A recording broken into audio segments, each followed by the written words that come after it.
Greetings once again and welcome to episode 11 of a journey through Papua New Guinea history. My name is Kemelo Gima. In this episode, we travel to the northern shores of New Guinea, not far from the present-day town of Madang in Astrolabe Bay. Our story is about a remarkable European visitor who arrived there just a few years before Germany claimed all of northeast New Guinea in 1884. His name was Nikolai Miklouho-Maclay, a Russian scientist who visited the same area in Astrolabe Bay 3 times between 1871 and 1883.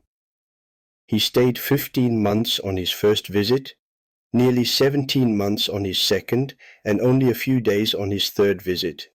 He was different from most Europeans who came to the Pacific at that time. Many came seeking new lands to take over, and others came looking for people they could convert to their religion, searching for business opportunities, or hunting for men they could take as laborers for their sugar and copra plantations. However, Miklouho-Maclay was different. He came with curiosity, respect, and a genuine desire to build friendships. Although he studied communities widely across the Pacific and Asia, his greatest interest was northern New Guinea and the people who lived there. His story matters today because it shows that first contact between Europeans and New Guineans could be built on peace and trust rather than on suspicion and hostility.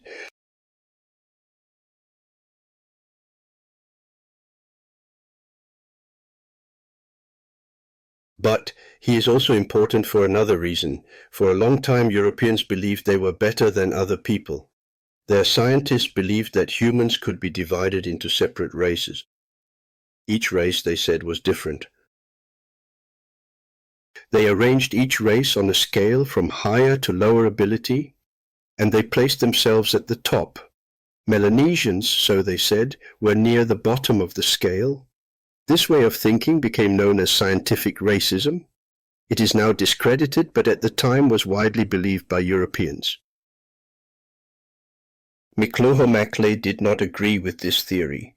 Using the evidence of his studies, he argued that all people on Earth were of the same species, directly contradicting the ideas of so-called scientific racism. He also believed that genuine understanding was possible between societies at different stages of development through kindness and truth, not with guns. He strongly opposed colonialism and spoke out against the harsh treatment of Pacific Islanders, especially the labor trade, known as blackbirding. He came not to take control or to judge, but to learn. Now, let's take a closer look at what happened when Miklouho-Maclay arrived in New Guinea.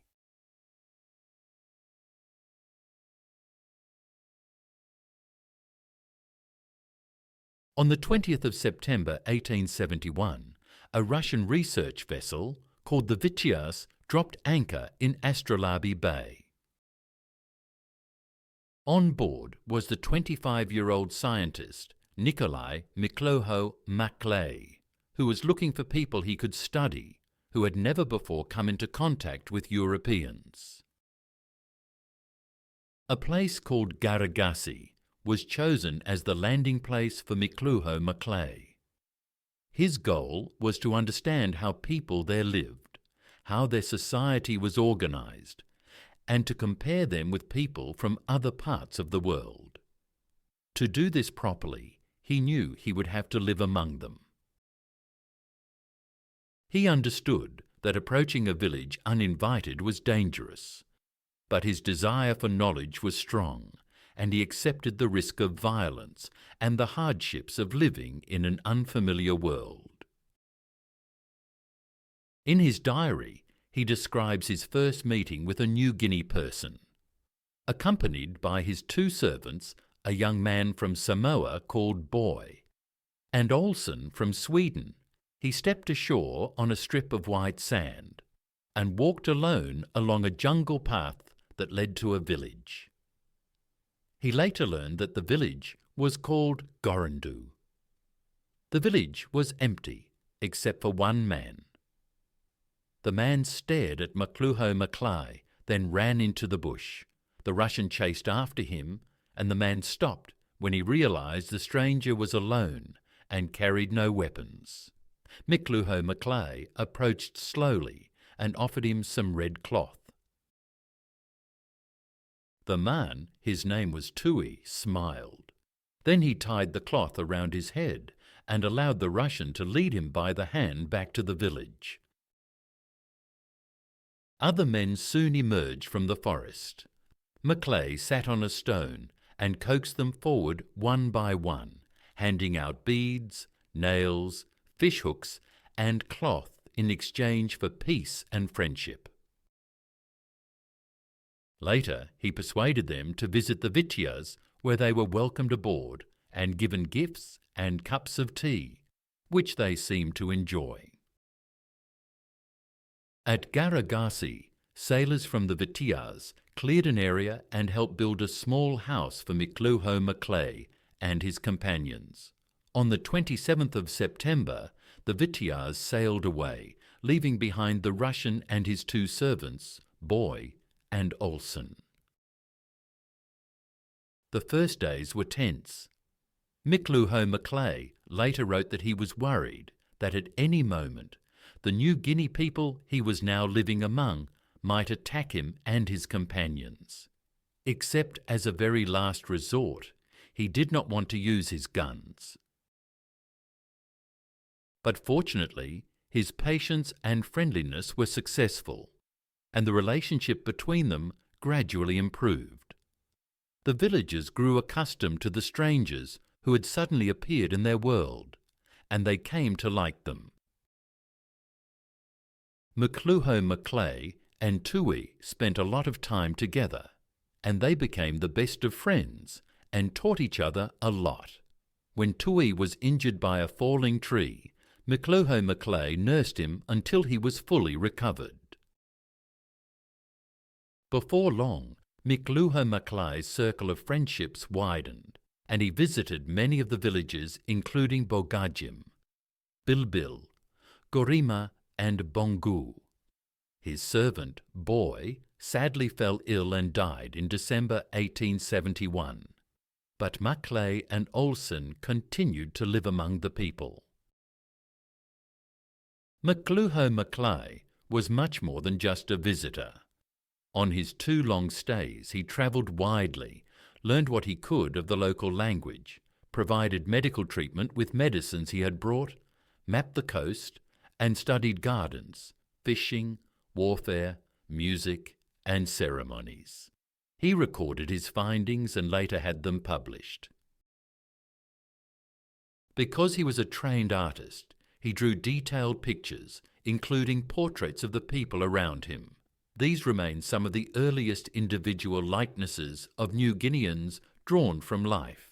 He also recorded body measurements, standard scientific practice of the time, and collected human skulls, insects, plants, shells, corals, and other natural specimens. When Miklouho-Maclay returned for his final brief visit in 1883, he was very upset when he was told the sad news that his friend Tui had died. Before Miklouho-Maclay left New Guinea for the final time in 1883, he gave a serious warning to the people among whom he had lived. He told them that other white men would come who would not be like him, and that they could not be trusted. At the same time, he warned that trying to resist these newcomers by force would be hopeless and would only bring suffering and disaster. Miklouho-Maclay did everything he could to prevent European powers from taking control of New Guinea. In particular, he tried to protect the people of Astrolabe Bay, where he had lived for so long. He wrote repeatedly to the British and German governments, pleading with them to protect the indigenous peoples of the Pacific from kidnapping, forced labour, and slavery.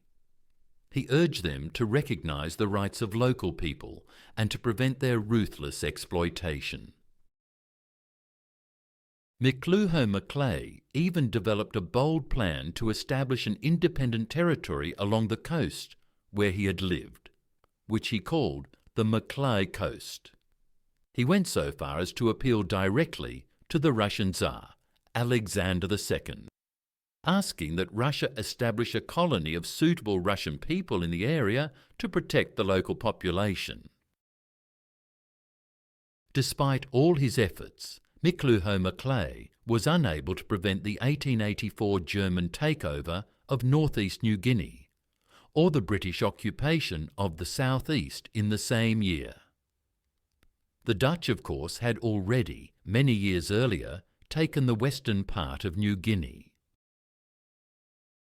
The people of Astrolabe Bay soon learned what Miklouho-Maclay was warning them about on his final visit, when he said other white people would soon come that were not like him. There were deadly clashes with the Germans in the area where Maclay had lived, now called the Rye Coast. In 1904, New Guineans rebelled when their land was taken over for plantations, and the Germans executed several local leaders. These terrible events will be discussed in later episodes.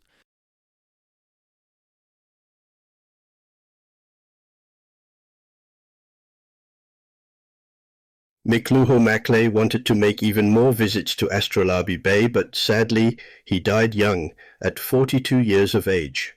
However, the time he was able to spend in New Guinea made a lasting impression.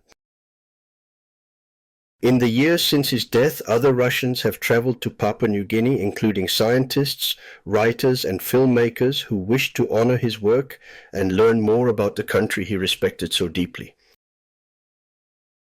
On one Russian visit, the first meeting between Tui and Miklouho-Maclay in 1871 was reenacted, and there were other ceremonies when Russians made more visits. And, along parts of the north coast, monuments have been erected to mark places where Maclay lived and worked, including this memorial at Garagasi Point, where, in 1871, Miklouho-Maclay made his first home. This is the memorial to Miklouho-Maclay at Garagasi Point. There is another monument near Bongu village. There is also a Russian corner in the National Library of Papua New Guinea, and a street in Madang is named after him.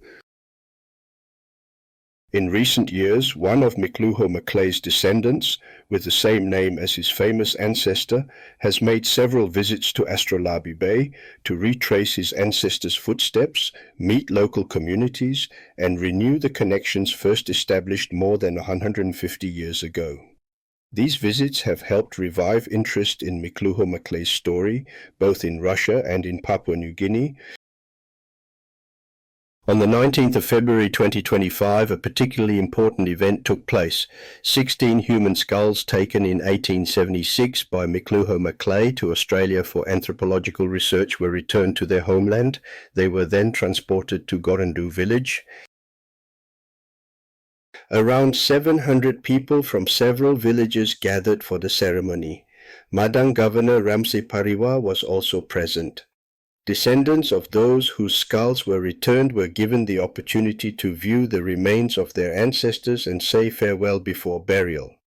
It is important to remember that when Miklouho-Maclay originally took the skulls in 1876, the people did not object. Even so, their return after 150 years was welcomed and brought a sense of closure to the families involved. What Miklouho-Maclay left behind is one of the richest early records of life in New Guinea before the beginning of colonial rule. Through his diaries, his maps, and his portraits of New Guinea men and women, we can still see the people and places he knew more than 150 years ago. What we have been talking about in this episode is only a very small part of the Miklouho-Maclay story. There is much more to learn if you are interested. He kept a diary of his time in New Guinea. It was published in 1975, and you can also find it online where it is freely available. Online, you can also find the Russian Miklouho-Maclay Foundation website, which has a wealth of information, including several videos made by modern Russian visitors. So that brings us to the end of this episode. If you enjoyed it, please click the like button and also the subscribe button so you will be notified when the next episode is uploaded. Goodbye for now, and I look forward to seeing you soon in episode 12.